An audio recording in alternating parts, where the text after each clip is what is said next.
Hello there, Zena James here, and we have a lot to tackle in our weather tonight. Now, in the wider Atlantic, Tropical Storm Dexter continues to churn in the North Atlantic, moving northwest and well away from land. However, it could have an impact on Europe, so we're keeping an eye on that. Meanwhile, the area of interest in the southeastern U.S. coast has expanded in size as the associated low-pressure system is expected to impact a broader area.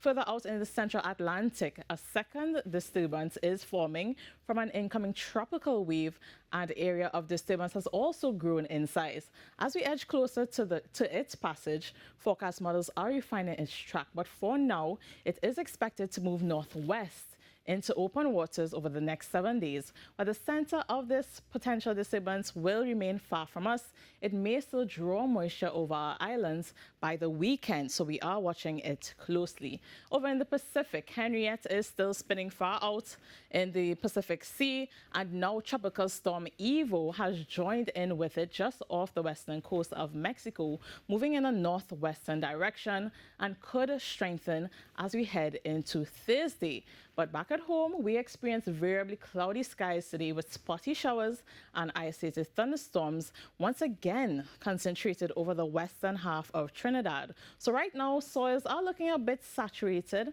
and with more moisture expected in the coming days, we are looking out for possible ponding in some areas. But for tonight, cloudiness is expected to increase, especially after midnight. While we are seeing those temperatures around 29, 28 and 30 degrees, it could drop to 24 degrees in Trinidad and 25 over in Tobago. Now looking ahead to Thursday rather, equatorial moisture bubbling up from south will creep into our area, making for a very moist atmosphere. So we expect early morning showers with the potential for thunderstorm activity developing, especially around this time, around 6 a.m. and then continuing into midday into the early afternoon. Cloudy conditions are expected to return by evening. And now this rainfall is likely to be more widespread than today's, with the medium chance of thunderstorms focused over the southern and western part of Trinidad again. So with all this cloud cover, we're looking at temperatures staying around 30 degrees or below, so more on the cooler side for us. And remember, during heavier downpours, gusty winds, street or flash flooding, and ponding in flood-prone areas are also possible. So if you encounter flooded roadways, it is best to wait until water subside before proceeding. Now for Tobago, conditions will be slightly drier, so expect variable cloudiness, so a mix of sunshine, partly cloudy periods, and occasional cloudier skies with a few showers. There is only a low chance for heavier shower or thunderstorm activity, and we are looking at those temperatures to peak around 29 during midday, but it could peak a little higher around 31 degrees by 2 p.m. before cooling again all the way down to 28 by 6 p.m.